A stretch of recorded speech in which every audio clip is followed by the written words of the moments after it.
Welcome to Season 59 of Video Underground. I'm Connor Henriksen. I'm Charlie Nelson, and we're here to give you the inside scoop on the comings and goings of all that is music. This week we'll be giving you the lowdown on Sasquatch and Paradiso, some of the largest music festivals in the country native to our own Washington state. We've also prepared a sneak preview at a few music acts taking place here in the Palouse. Sonia will give us her top 5 songs of the week. And Mari takes us into the field to see what our fellow Cougs are listening to and breaks down 10 albums we should all give a listen. It's time to head underground. Rambling.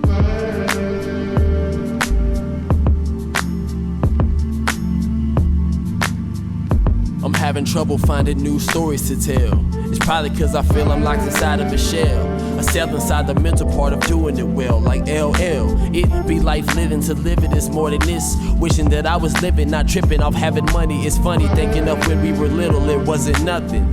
Just the reason mama went through the struggle though. It made me proud to see her living next to the white folk. Tell her I love her for putting aside a life for us. Really the reason I'm bothering with a college course. And for my father, I never call him. I bear the shame, wear it every day. I'm feeling frayed, torn by the seam, torch to the green, hit a couple beats.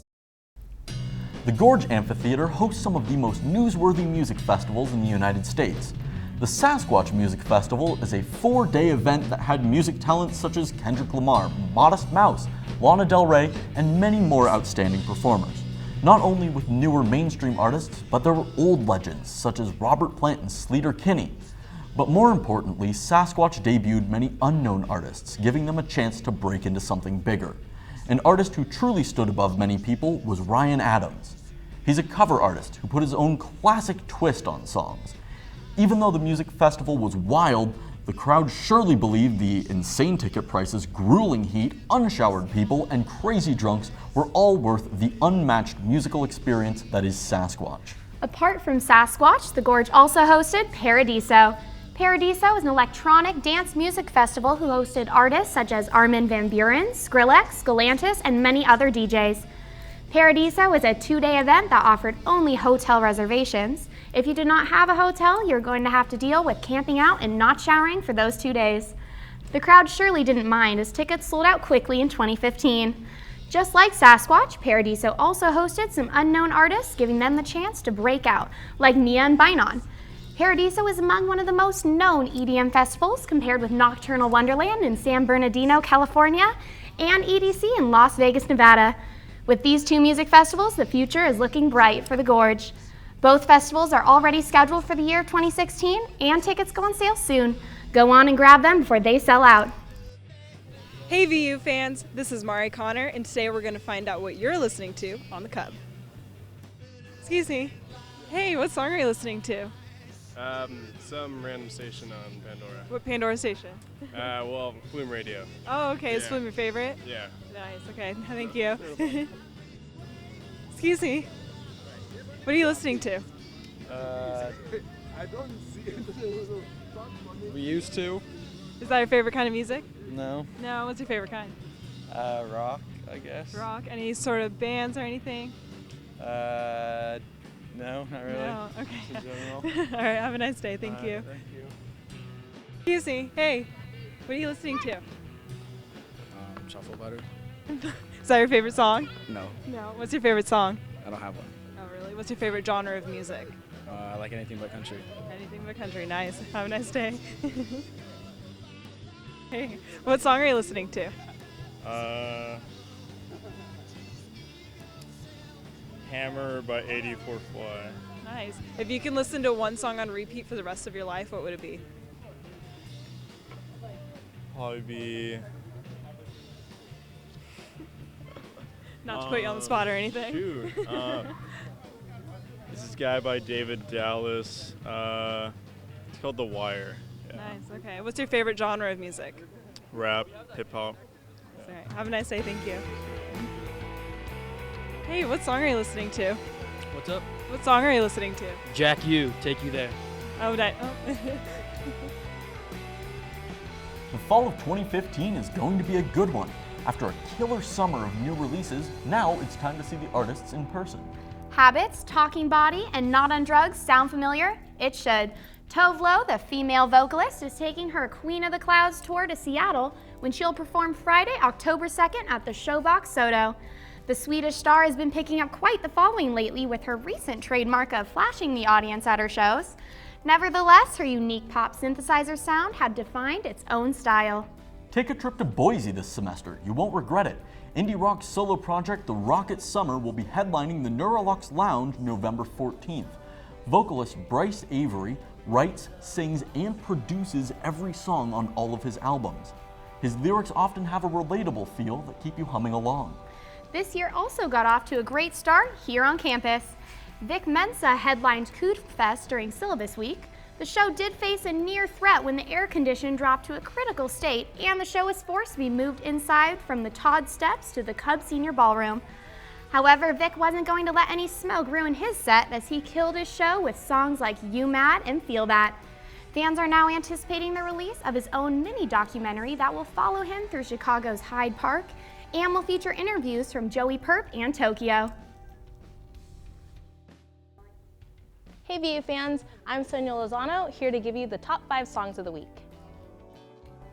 21 Pilots has been on quite the upswing lately, characterized by their hit, Tearin' My Heart. The track has a kind of catchy upbeat attitude with a darker message not all may catch. The single, She's Kinda Hot from 5 Seconds of Summer, really does capture moments of the summer with the upbeat drums and guitar solos. The band's album, Sounds Good Feels Good, isn't being released until October 23rd, 2015. Make sure to pre-order it on iTunes. The Chainsmokers formed as an EDM DJ duo in 2012 in New York City. Following their single Selfie, which hit number 16 on the US charts and number 11 on the UK charts, Chainsmokers released Roses. The newest single keeps you on your feet with an upbeat vibe you expect from one of their songs. Daniel DeBorg's rendition of The Weeknd's The Hills is slowed down, giving it a new sound. The piano and vocals are relaxing and give off a sensual vibe, whereas The Weeknd's is a bit more aggressive and upbeat. The cover was released June 16, 2015. Andrew Payne's English acoustic songwriter recently gifted his fans a new single. The track Silver Moon from the album Land of the Living will put you at ease instantly with the calming 12-string guitar and soft lyrics. Good evening, VU. I'm Mari Connor, here to show some of the great albums that came out of summer 2015. Tame Impala's third album, Currents, may be its best to date. The whole album emanates longing and melancholy, but with a willingness to try something new. This album is a small departure in style from the previous two and may be a sign of Tame Impala changing its sound. While it may not be Miley's best album from a composition perspective, Miley Cyrus and Her Dead Pets is certainly her most adventurous. The album is sort of an eccentric assortment of musical experiments. Subjects range from musing about the origins of the moon to social justice themes. Bjork is one of the only artists in recent years to make an art pop record and have mainstream success at the same time. Volnikira is a stark reminder that Bjork makes what she wants to make without compromise. This album really has soul to it, and every listen through brings deeper and deeper layers of sound and emotion. Prince keeps plugging along with another album, making Hit and Run Phase 1 his 33rd studio album. It just feels like some of the old magic Prince used to convey with his music has somehow been subdued. Although with a name like Phase 1, we can probably expect more in the near future, maybe with more pizzazz. Wild Heart is a culmination of about 5 years of experimentation for Miguel. The album differs from Miguel's 2 LPs and 5 mixtapes in that it has a unified feeling. Instead of being a collection of experiments, this whole album brings Prince-style rock, funk, and Frank Ocean together in a very active set of charts. Everything about Viet Cong sounds dirty and unrefined, and it rocks. This is garage punk brought onto the modern scene.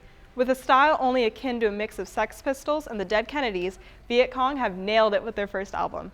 However, due to their name causing controversy, Viet Cong will be changing their name in the near future. Wilder Mind is excellent background music. It isn't particularly distracting or intriguing or thoughtful, and everything sounds a bit familiar. If you love the sound of a lot of modern-day indie rock, then this album is right at home for you. Dr. Dre is back with his first solo album in 16 years. The album was inspired by the set of Straight Outta Compton, and the inspiration shows. While his recent work with other artists was average at best and traumatic at worst, Compton is smooth and modern. Dre may be 50, but this album is lithe, young, lively, and incredible. Muse, yet again, aims for social commentary on politics and the human condition with a dramatic flair. It feels like this album has already been made in pieces with their previous and superior albums. While it isn't anything new, Drones is exactly what you're looking for if you want Muse to sound the same as they always have. Arguably Sufjan Stevens' best work to date, Carrie and Lowell is in the familiar ethereal style of Stevens' earlier albums with a new and revamped feel. This is what a true master of modern folk with decades of practice and honing sounds like. Well, we're Shelter Pets. I'm Brian. I play bass. I'm Matt. I play drums. I'm Colin and I do guitar and vocals.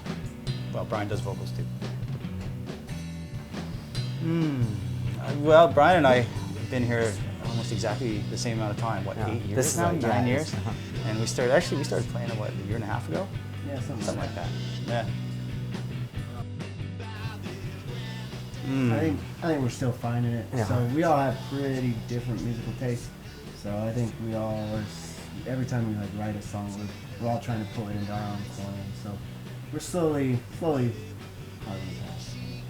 This will be But the I definitely think we're developing a sound for sure, and that's coming together. Yeah. Sure. Yeah, I think so. That's what I said. Yeah. Well, we got the demo. The demo's up on Bandcamp. So if you Google us, Shelter Pets, Shelter Pets Bandcamp. Bandcamp, you'll find us. 4 songs. Was it 12, 15 minutes of? Although I hear there is a Shelter Pet. Right? There is a Shelter Pet Yeah, on don't listen to Bandcamp them. too. I don't know them. I'm sure they're terrible. I don't know. Hey, don't say that. I don't know. They're awful. I'll go on the record. Okay. I'm the naysayer. I'm the wild card. This one time we played this show in his basement. It was like a house show for the department, and so we was playing with a bunch of like, I don't know, tenured professors and department heads. Probably wasn't so weird for them because that's like them, but it was weird for me. You resolved the issue by stripping down to next to nothing and playing drums all night. I mean, when in doubt, get naked and sweat it out.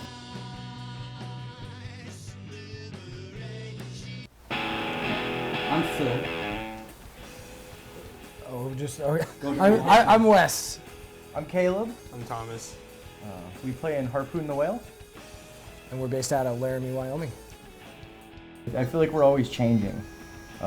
Every new piece we put out seems to be different, or a little different. Yeah. I feel like our album is more post-hardcore, our EP's more alternative indie. We did a 7-inch in, I don't even know when we did that. Actually, the 7-inch came out before the album. Oh, that's right. But we tracked it after the album. Yeah, it came out first, but it was recorded after. And that was? That was July 6th last year, 2014. And this would be our second tour off of both the EP and the full length. Thomas has only been with us a month. So where do you want this band to take you? Well, what's gonna keep you from quitting our band? What's gonna keep me? Caleb's got to change his diet. Yeah. That's a really hard question. Like, I guess one of the things I love about this band is that it is changing, and like I can tell that like these guys do most of the songwriting, and like they're really great songwriters, and like it's getting more tasteful. It's more sophisticated, where the old songs were sophisticated, but the new ones are kind of intricate in a more subtle, tasteful way. So I think as long as it keeps growing and keeps kind of going in that direction, I'll be happy. Whatever it becomes, as long as we're still pushing ourselves to make better music, I'm fine. You can get it anywhere. You can get it off iTunes, you can get it off CD Baby, you can get it off Bandcamp. You can go to our website, harpoonthewhale.com. And you can actually order physical copies there. Yeah, we have physical copies available. We also have free music up online.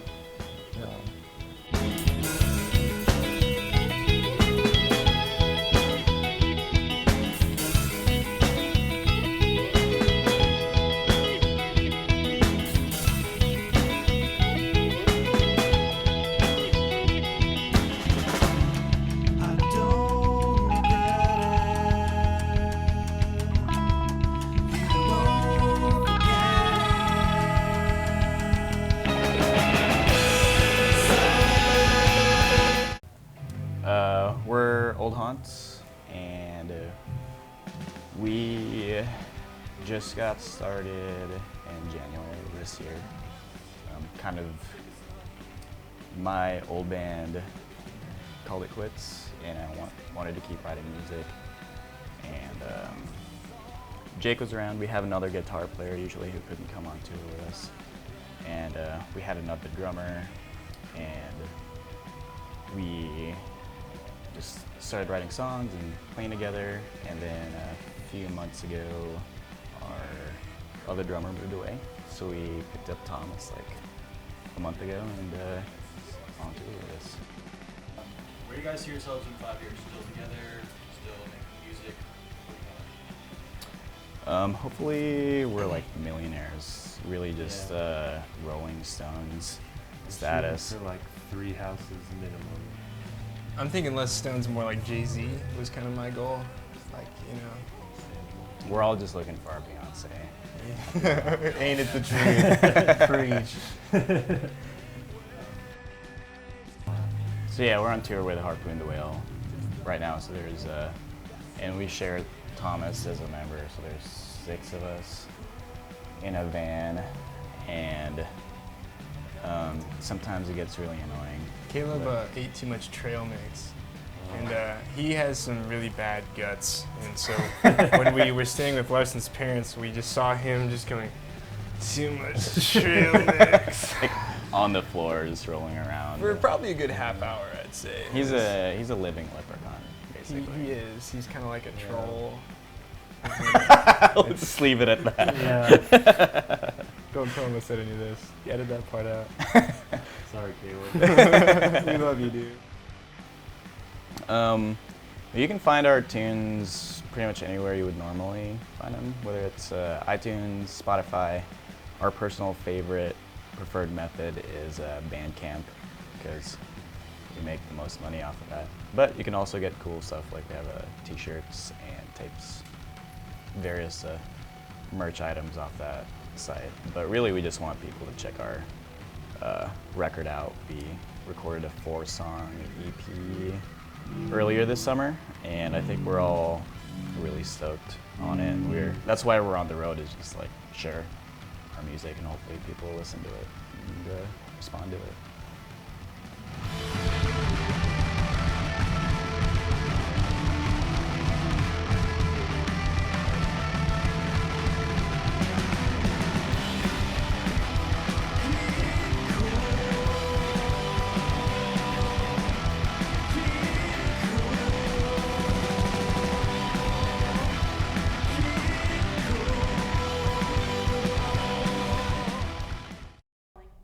That's all we have time for today, but don't worry, this season of VU will satisfy all your musical cravings. I'm Charlie Nelson. I'm Mari Connor. I'm Sonia Lozano. And I'm Connor Henriksen. We'll see you next time on Video Underground.